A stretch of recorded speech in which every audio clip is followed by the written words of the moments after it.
स्वागत है आपका इकोनॉमिक्स हिंदी विद मैथ में। तो आज मैं आपके लेकर आऊँ 3.9 भारत में वस्तु और सेवा कर की अवधारणा के बारे में। ये है तो ये क्लास 12th माइक्रो इकोनॉमिक्स का तीसरे चैप्टर का टॉपिक है। तो हम इसमें पढ़ रहे हैं concept of goods and service tax GST के बारे में। ठीक है, तो ये वीडियो होने वाली है यहाँ पर इंट्रोडक्शन, जो कि जीएसटी का इंट्रोडक्शन देगी। ठीक है, तो जीएसटी का मतलब क्या होता है? जीएसटी का मतलब गुड्स का मतलब होता है वस्तु। और यहाँ पर मैं आपको बेहतर तरीके से समझाता हूँ जीएसटी क्या है। ठीक है, जीएसटी चलिए समझ लेते हैं जीएसटी क्या है। तो देखिए जीएसटी के बारे में समझते हैं। भारत में क्या है, ये टॉपिक ही है भारत में वस्तु और सेवा कर की अवधारणा। तो चलिए जीएसटी समझते हैं। जीएसटी क्या है? जीएसटी। ठीक है, जीएसटी समझते हैं। जीएसटी का मतलब, जी का मतलब होता है, क्या होता है? जी से होता है आपका गुड्स। ठीक, जीएसटी जी से होता है गुड्स, एस से होता है सर्विस। क्या होता है? सर्विसेस। एस से होता है हमारा सर्विसेस होता है। तो यहाँ पर एस से क्या हुआ? सर्विसेस हो गया। तो सर्विसेस हो गया। उसके बाद यहाँ पर आई से होता है आपका टैक्स लगता है, तो कर। तो गुड्स का मतलब होता है वस्तु, ठीक है, और इसका सर्विस का मतलब सेवा, और यहाँ पर टैक्स का मतलब कर। तो इसका पूरा फुल फॉर्म क्या हुई?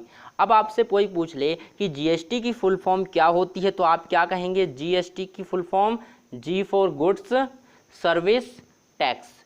गुड्स सर्विस टैक्स, यानी हिंदी में कहें तो वस्तु सेवा कर को हम जीएसटी कहते हैं। वस्तु और सेवा पर, देखिए वस्तु और सेवा पर जो कर लगता है उसे हम जीएसटी यानी वस्तु सेवा कर कहते हैं। तो यहाँ पर आपको समझ में आ गया कि वस्तु सेवा कर क्या है, यानी जीएसटी क्या है। जीएसटी पर सरकार लगाती है, यानी जो वस्तुओं और सेवाओं पर जो कर लगता है, केवल देखिए वस्तुओं और सेवाओं पर जो कर लगता है उसे कहते हैं हम वस्तु सेवा कर यानी जीएसटी।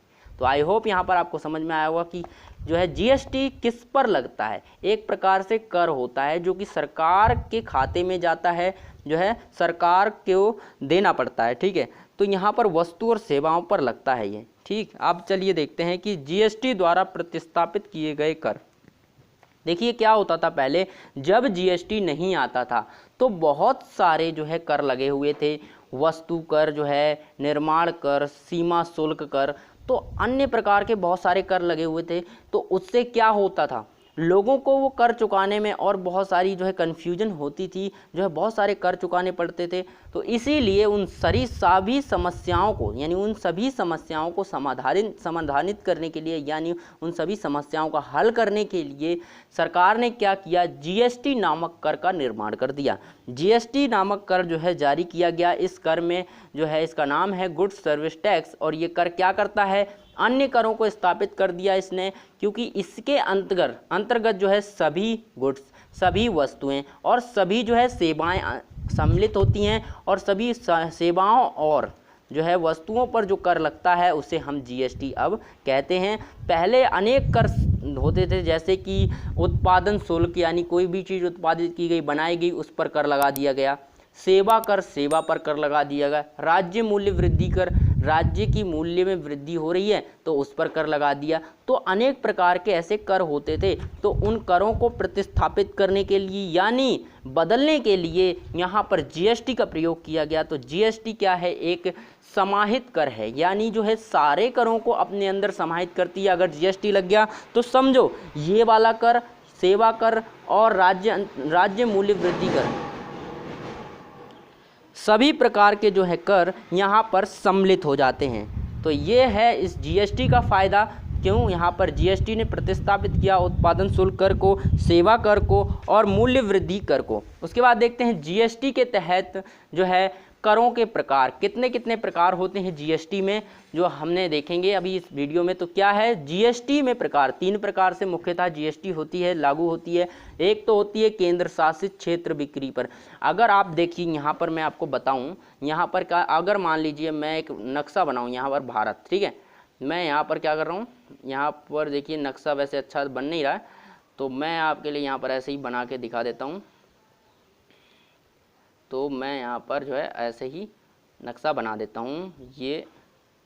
ये हम जैसे कि मैंने यहाँ पर भारत का जैसे ये, तो यहाँ पर मैंने ऐसे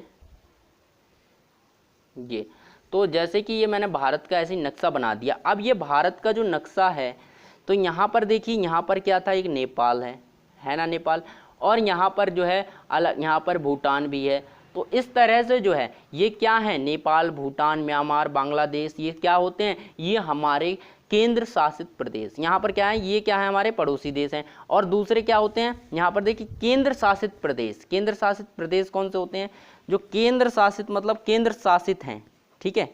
तो यहाँ पर केंद्र शासित प्रदेशों पर जो बिक्री होती है, यानी अगर आप जो है भारत से लेकर जाते हैं किसी केंद्र शासित प्रदेश में, केंद्र शासित प्रदेश में लेकर जाएंगे, जैसे मालदीव हो गया, द्वीप समूह हो गया, ये जो हैं, अगर उन पर आप लेकर जाते हैं केंद्र, यानी वस्तु और सेवाओं की बिक्री करते हैं, तो वहाँ आपको देना पड़ेगा केंद्र शासित प्रदेश, यानी केंद्र शासित प्रदेश पर जो बिक्री कर लगता है उसे कहा जाता है। यहाँ पर दो प्रकार के कर लगते हैं, एक होता है CGST और ये लगता है UTSGST, ठीक है।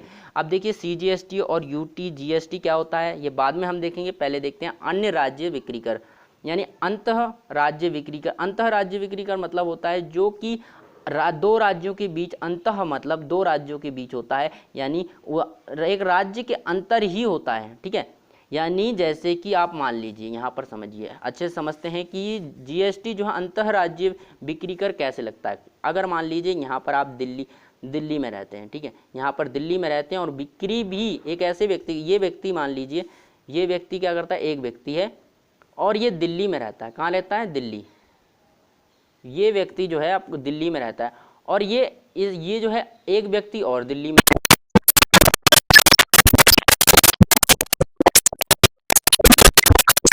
मिलते हैं हम अगली वीडियो में, तब तक के लिए बाय।